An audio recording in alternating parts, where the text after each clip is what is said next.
Everybody, welcome back to this week's Most Elite podcast. Since it was such a big hit the last time, I'm gonna do another me playing a game in the background. This week we're talking about Hollow Knight, and Hollow Knight's a metroidvania, and I really enjoy it. So I don't even know, I don't know how long this video is gonna be, but I just figured I would do Hollow Knight because it's really cool, and I know video game like journalists use this word a lot, but it's super like atmospheric. And I know that sounds lame for a video game, but it's actually really good. Uh, there's an inevitable comparison to Dark Souls that I have to get out of the way immediately because it has a Dark Souls element.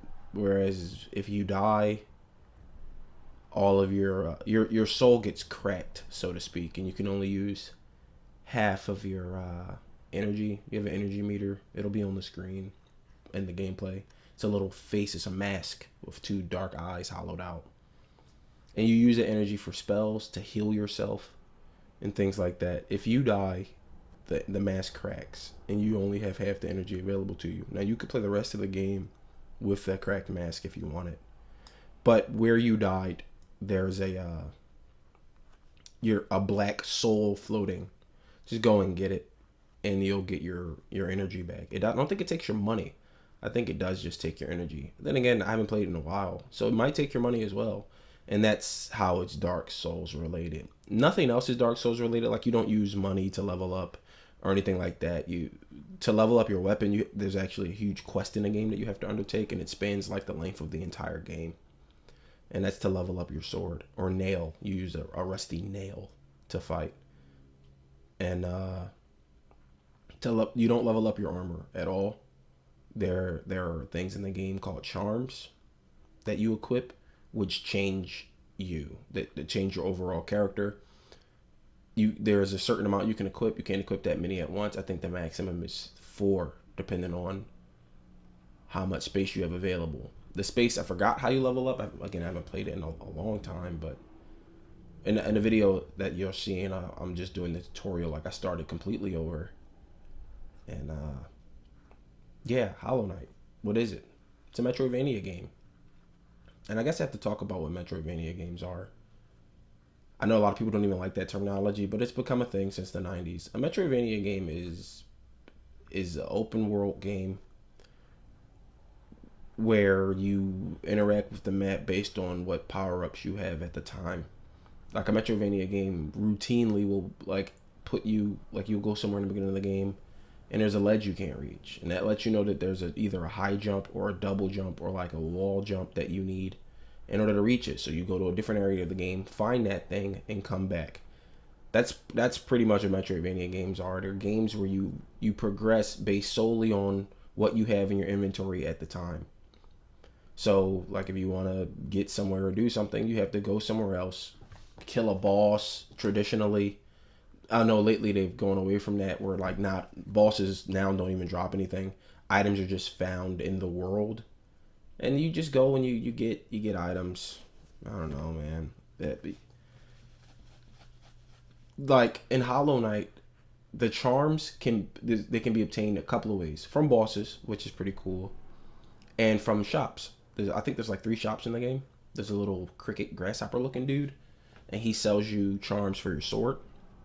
And that's pretty cool because there's a whole reason behind that. It's not like he's just an arbitrary shop. He sells you charms for your sword because he's a secret nail master, meaning like it's like nail masters in the world, 3 of them, and they're brothers apparently. And they all teach you moves in the game. Like, one of them you encounter teaches you sword moves. Like, he teaches you the charge attack. He teaches you, I think, a quick slash attack.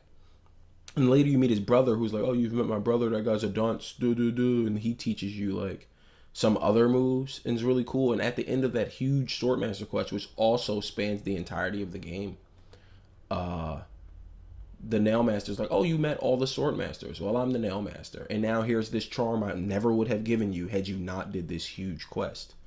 And that charm, I think, is the long reach charm or some crazy charm. The charms are fucking crazy because they really, really change the way you play the entire game.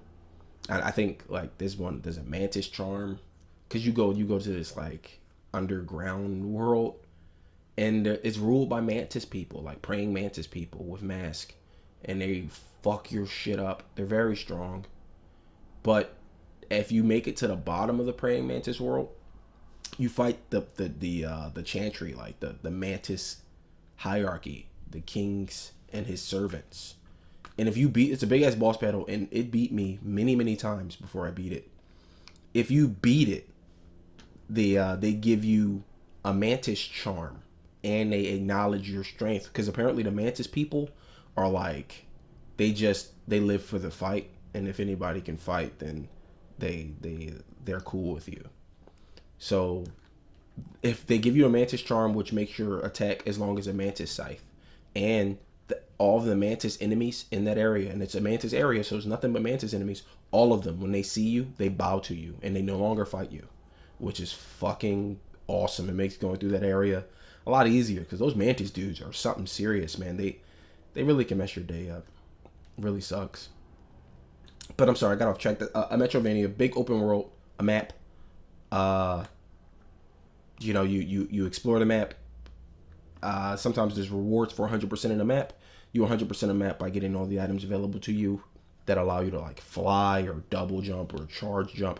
In Metroid, it was space jump. The reason it's called a Metroidvania is because Metroidvania really introduced that whole map idea, that whole clear a map, get rewarded idea in Super Metroid and in Metroid 1, I suppose. And then in 1996 or 97, Castlevania Symphony of the Night came out. And Castlevania had been out for many years, NES title. But Symphony of the Night really took what Metroid did and sort of refined it into what it's become now. Almost all modern Metroidvania games are Symphony of the Night. Like Chasm just came out, and I'm not taking anything away from Chasm. It's a great game. I did everything in it. Got 100% map fine, 100% saved all the villagers and everything. But it's absolutely Symphony of the Night. And I guess, I mean, there's nothing wrong with that. You know, that formula's been working for many years. And sometimes people have an idea, and the best way to portray that idea has already been done. So you just do it again, just with your stuff. I get it. You know, I'm not mad. I wish there were different things. There's tons of different things you can do. But Metroidvania is, like I've been talked about in a lot of my other videos, is when it comes to genre playing, you box yourself in. And when you box yourself in, the best thing you can do is just make a tight experience. You're not going to reinvent the wheel. So the best thing you can do is just make a game that's fun. I thought Chasm was fun. I like Chasm. I didn't get all the weapons because it's Symphony of the Night, so it's enemy drop rate, and it's like, oh well, I'm not gonna be dealing with a fucking 10% drop rate farming the same asshole just for elemental blade or whatever. I'll pass. You know. But that's why they're called Metroidvanias. There's one coming out in 2019. It's supposed to be this year, made by the original Symphony of the Night director Koji Igarashi, called Bloodstained. And I mean, a lot of people, including myself, have been looking forward to it. It looks really, really fun. I mean, the graphics are great, which for Metroidvania. Keep in mind, most Metroidvanias look like what you're seeing on the screen in Hollow Knight. Well, I won't say it looks like Hollow Knight. Hollow Knight has an amazing look and feel. It's very gothic in its representation. It's just dark shanty town areas. The enemies stick out. You stick out. But everything else is just sort of this gray, like, it's to represent that this area you're in called the Hollow's Nest is dead. And the story doesn't explain why it's dead. That's another, I guess, Dark Souls thing, is the story is told to you in the world itself. It is not explicitly explained to you. So the game, the reason you're doing what you're doing, none of that is explained to you. You have to just sort of put it together with clues from what bosses say, or like that you take from the environments of the world itself. And while some people might disagree with that, it works for Hollow Knight. Like, it didn't need an excessive narrative. The gameplay is so solid that it can stand on its own.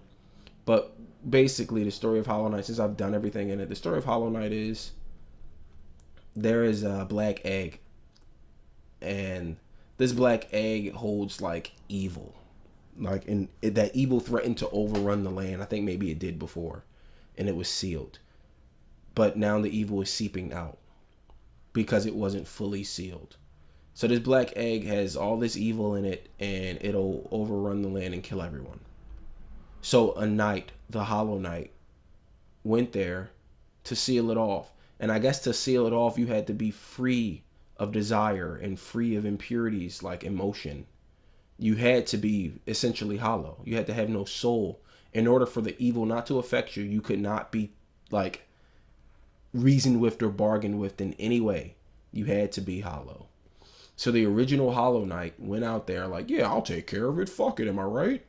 And he wasn't hollow. He had feelings. So the evil reached out to him and possessed him.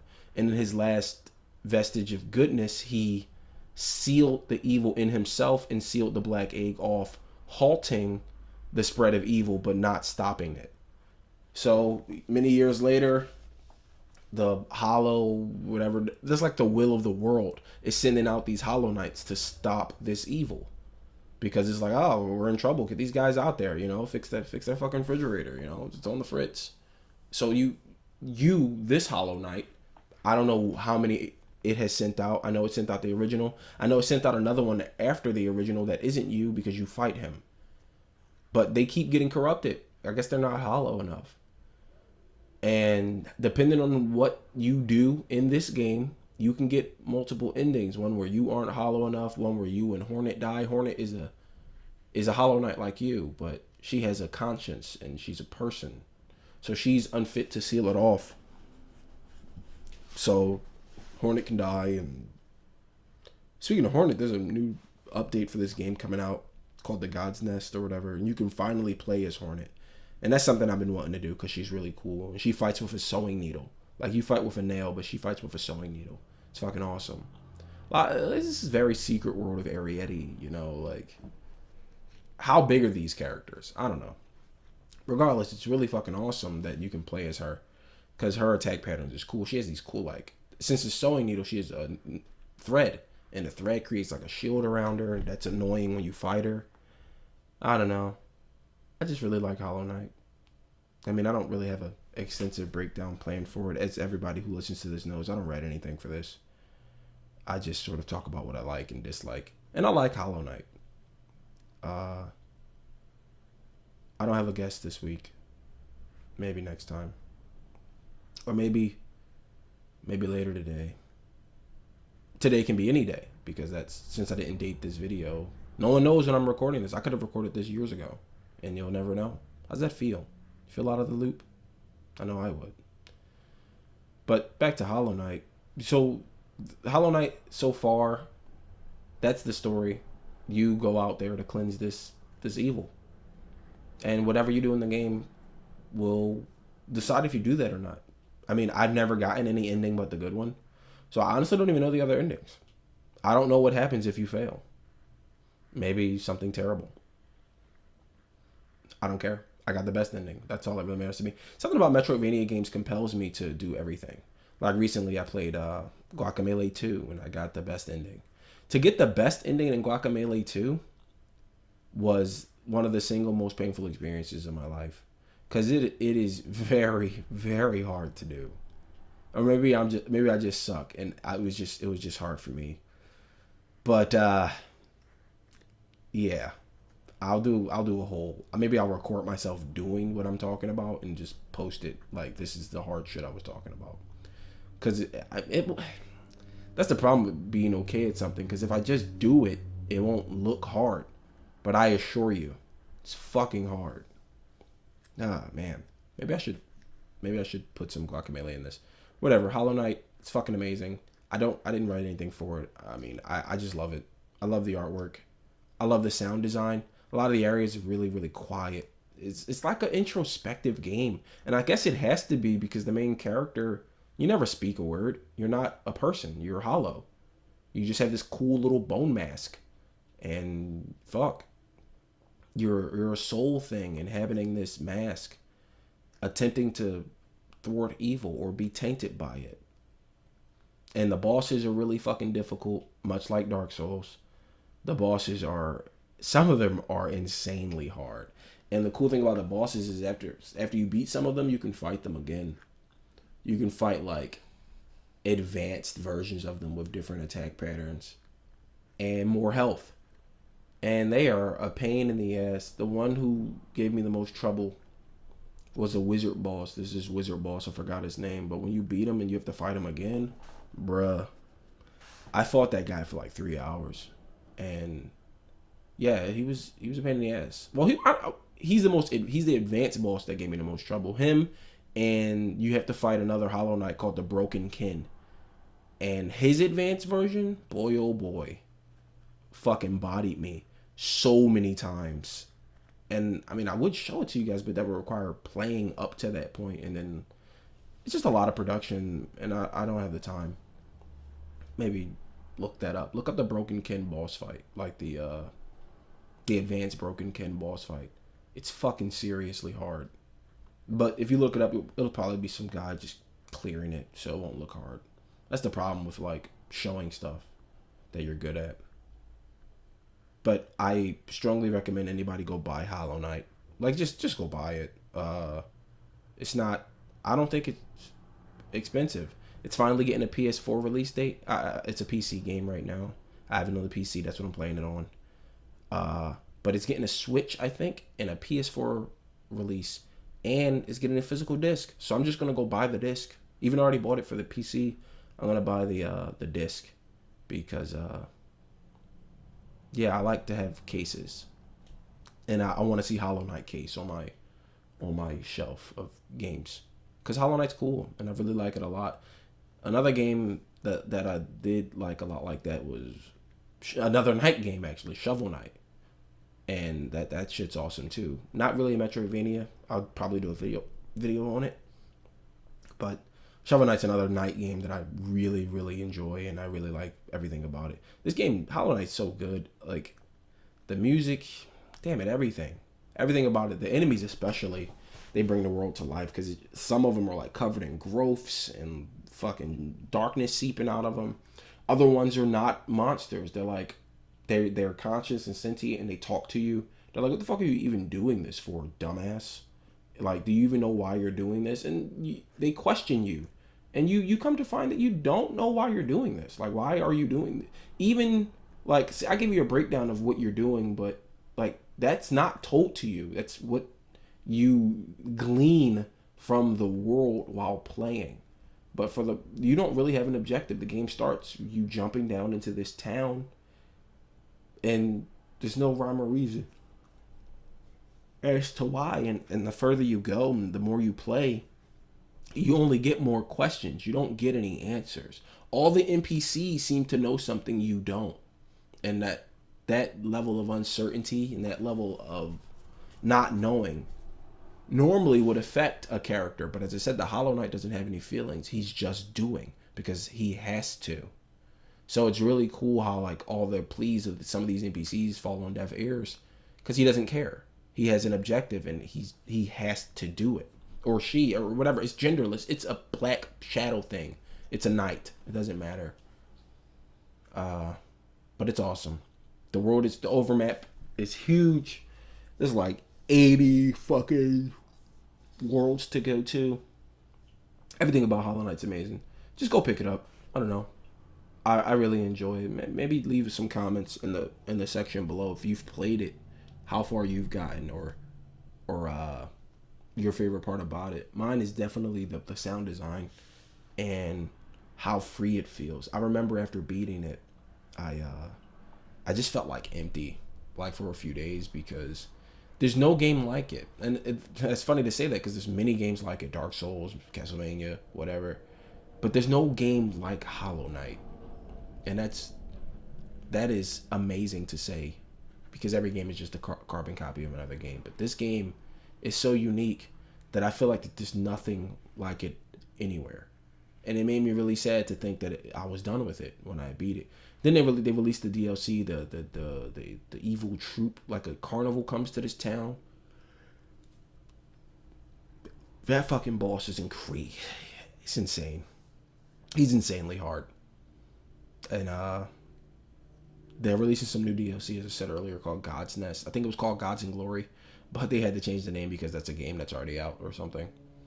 So they were like, oh well, at least we caught it early in development and we can just change the name. And I can't wait for that.